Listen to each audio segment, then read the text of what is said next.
Hi everyone, and welcome to episode 7 of 8 Weeks the Essential 8. In this episode, we're going to discuss multi-factor authentication, aka MFA, why it's considered essential, and the maturity level 1 requirements. The ACSC defines this strategy as multi-factor authentication, including for VPNs, RDP, SSH, and other remote access, and for all users when they perform a privileged action or access an important data repository. So what is multi-factor authentication? MFA is a method of authentication that uses 2 or more authentication factors to authenticate a single claimant to a single authentication verifier. In simpler terms, MFA is the act of using multiple verification methods to verify a user's credentials. It adds another layer of security by forcing users to provide another means of identifying themselves. So let's imagine you're a bartender. Someone approaches you asking for a martini, shaken, not stirred, and claims to be over the age of 18, but they're acting a little suspicious and the felt mustache above their lips is hanging slightly askew.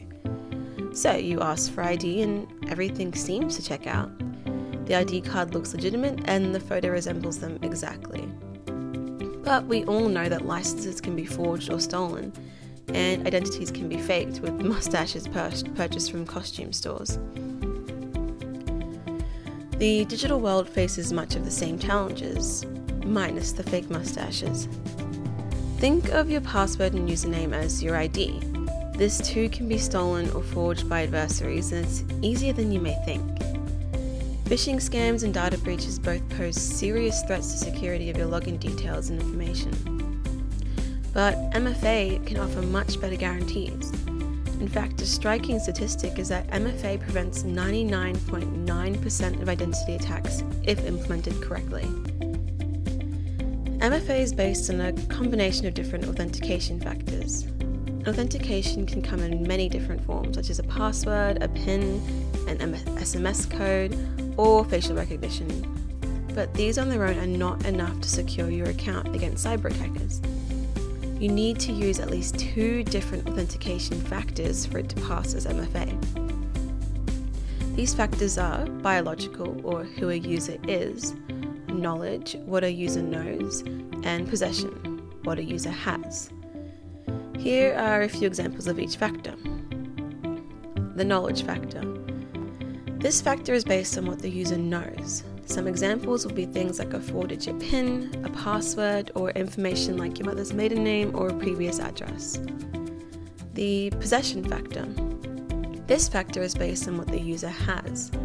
The user must have something specific in their possession, such as an SMS code sent to their phone, a software or hardware token, or a security badge.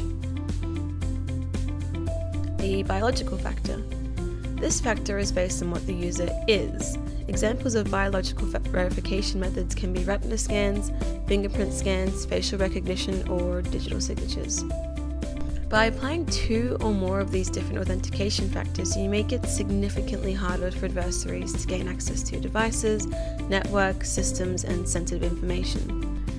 This is because even if an attacker does happen to gain your password and username, whether through a phishing attack, data breach, or other means, they can't surpass a second authentication method, as they're unable to verify something the authenticated user has, such as an SMS code, or something the user is, such as a fingerprint scan. Ideally, MFA should be implemented for all user logins, including office computers.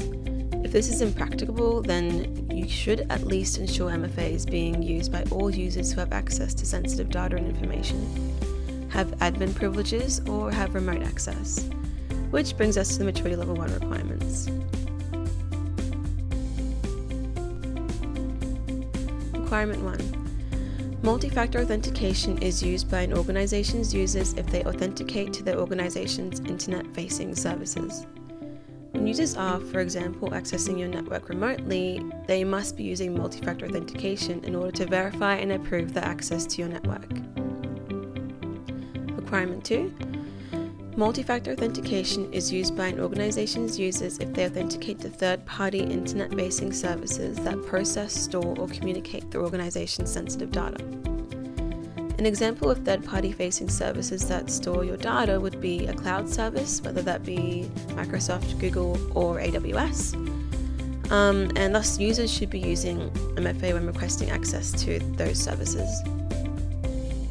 Requirement 3.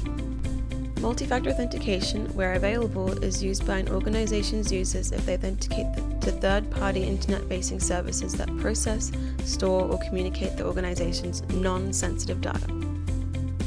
Basically, you should be enabling MFA on all of the applications or software your users are accessing, including emails, Adobe, social media accounts, and any other web applications your employees are using.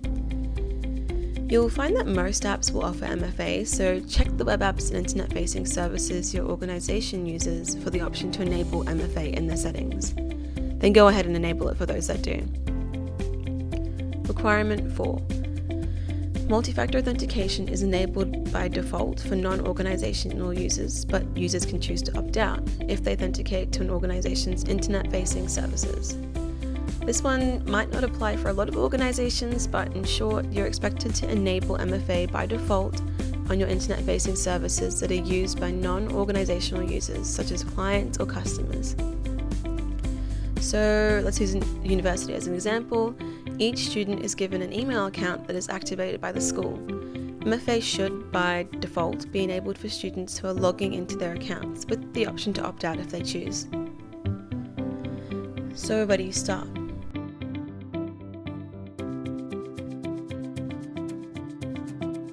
Let's face it, MFA is going to be annoying and time-consuming for your end users. Every time they log into your cloud environment or access your network remotely, they'll need to follow the MFA login process.